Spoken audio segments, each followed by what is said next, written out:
This is Luxembourg, the richest country in the world. The average wage here is $65,000 a year, and more than 1 in 6 people are millionaires. But despite its vast wealth, it has a very real problem. Even with so many millionaires, 1 in 5 people in Luxembourg are either at risk of poverty or severely materially deprived. This is one of the highest rates of any Western European country, and nearly twice the rate of the United States. This is not an outlier caused by the pandemic. Poverty has been climbing in Luxembourg ever since the year 2000. And when you zoom out, it's not hard to see why. In just 12 years from 2010, the price of housing has more than doubled, rising by 140%. And an average home would now set you back 1.2 million euros. With 60% of this price increase coming in the past 4 years alone. Poverty stands in stark contrast to the view that many have of the country, which is that of a wealthy European finance hub. But that is part of the problem. Instead of making people rich, finance has created a small, narrow group of wealthy elites who own the vast majority of the nation's land, restricting affordable housing and any new construction. Just 2% of the nation's housing is affordable. And even if you wanted one, it would take you an average of 5 years on a waiting list. There is no doubt that finance has brought vast wealth to this tiny nation, but it has also created a very real and visible dark side, which is beginning to unfold. This is the story of how the richest country in the world became ridden with poverty.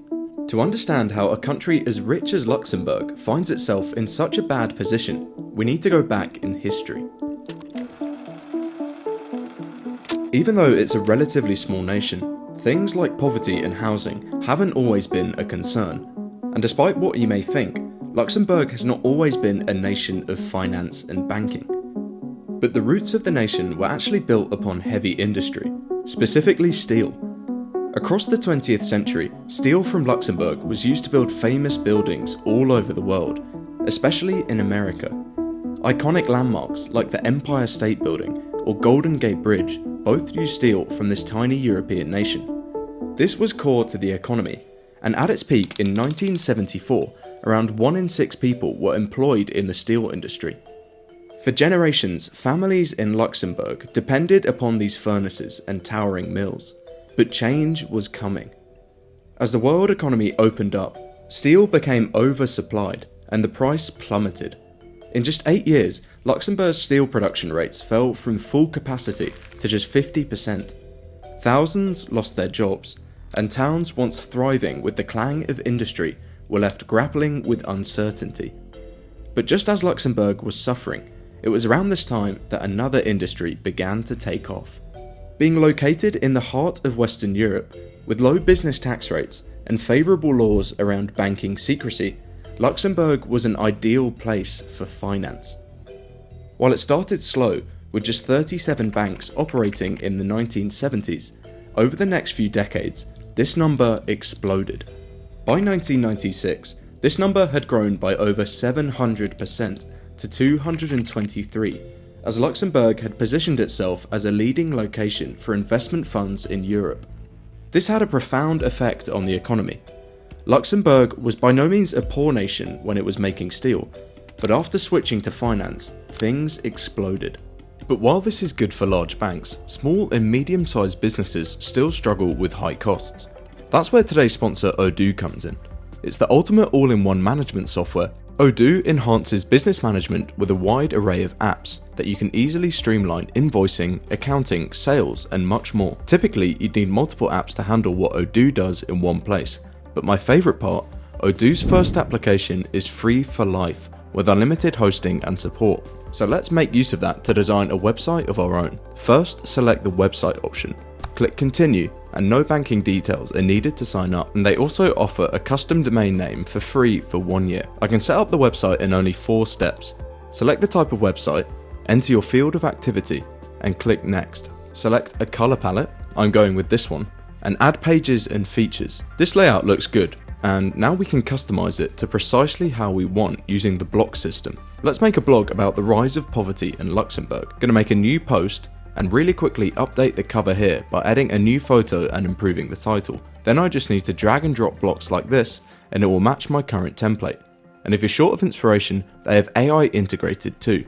Want to create your own website for free? Check out Odoo today by hitting the link in the description and supporting me by supporting Odoo. GDP per capita grew by more than 10 times in just 20 years, becoming one of the richest countries in the world by the mid-1990s, before rising even quicker to become the world's wealthiest nation by the turn of the millennium. Today, finance makes up around a third of the entire economy of Luxembourg, and is responsible for around 1 in 5 jobs, both directly and indirectly. While this transition from steel to finance brought immense wealth, it also set the stage for the profound challenges that we see today. High demand for housing, soaring property costs, and rapidly rising poverty rates are shaping a new crisis.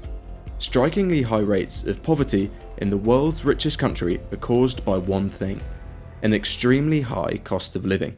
Housing prices are 87% higher than the European average, and the cost of living in just an average one-bed apartment is well over €3,000 a month, while for the average household, this rises to well over €5,500 every month, just to get by.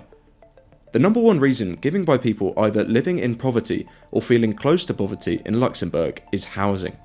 It is simply too expensive for most people to be able to afford, while large swathes of the housing stock have already been bought up and are passed down between generations without entering the market. The reasons for such an extreme crisis are actually quite simple. There aren't enough houses. But why not?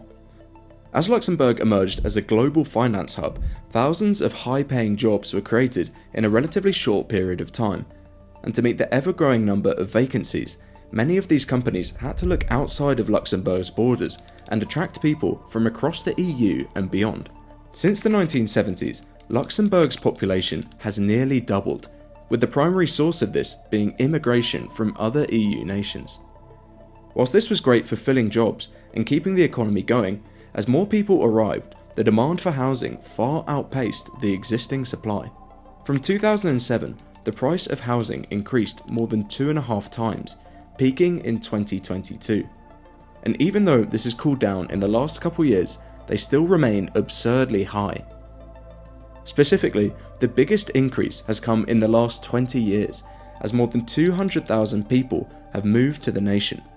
But in this period, housing has not at all kept pace. The number of new dwellings created every year has been roughly the same, and the peak of building came in 2008, while the population has kept continuing to expand. Another way of showing how bad this is the rate of new dwellings per population. In 1985, for every person coming into the country, there were around 1.2 dwellings being built, and today that figure is just 0.3. Currently, only 3,000 new homes are built every year, far below the 30,000 number which experts say are needed. But this isn't exactly improving, and many experts warn that even fewer homes are being built, predicting a drop of 1,000 units in 2023, a 50% decrease in new flats by 2024 compared to just 2 years earlier. You may be thinking that there is a really obvious reason for this. Luxembourg is tiny, and so as all these people come in, there isn't enough space for people to go. And you'd be partly right. It's around 250 times smaller than neighbouring France, and still way smaller than America's smallest state, Rhode Island. This seems like the most logical explanation to the crisis. There simply isn't enough space to build new homes to live in. Well, not quite.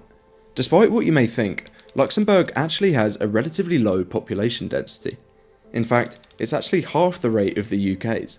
So while more people have certainly not helped in driving up prices, it's far from the only factor. So why are new houses not being built? A lot of this has to do with NIMBYism, which means not in my backyard. Essentially, people who already own the land don't want things to change, as it's already good for them. And in Luxembourg, this issue is particularly problematic. 0.5% of the population owns 50% of all available land. This figure is really high, and actually twice the rate of the UK. There are a few different reasons for this. Typically, much of the land in Luxembourg was held by the church in the past, and then it came under the ownership of a few very wealthy families.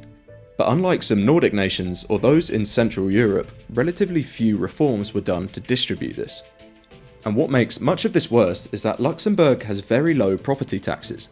Essentially, it doesn't cost much for land to be left idle and not productive, so unlike many other countries where people essentially have a penalty for undeveloped land, in Luxembourg this isn't the case. Adding to this is exemptions on inheritance tax for direct descendants, which has allowed land to be kept in a narrow circle of families. This issue of land availability is by far the main reason for why house prices have gone up and why more can't be built. And you can see why the public are angry with this. The boom of the last decade has benefited the state through increased tax revenues, developers through high margins, and private individuals through rapid appreciation of values, essentially creating a jackpot effect. This environment has incentivized landowners to engage in land hoarding and banking, withholding land from development to maximize future returns as price rises. Additionally, some navigate planning regulations to delay construction, further limiting housing supply and driving up prices. This is essentially the main reason there is practically no affordable housing in the country. While other European nations invested in social housing decades ago, Luxembourg is only now beginning to address the issue, with just 2% of units affordable. Currently, Luxembourg has the lowest provision of social housing in Europe, with just 5,000 units. And this creates even further difficulties for the 40,000 people who are already below the risk of poverty and able to compete in the housing market. The result of all of this is that an increasing number of people have been pushed onto the streets, with quite a few resorting to living in tents. Whilst all of this is happening, unemployment is also on the rise, and those that do have jobs have seen real wages lag behind housing increases.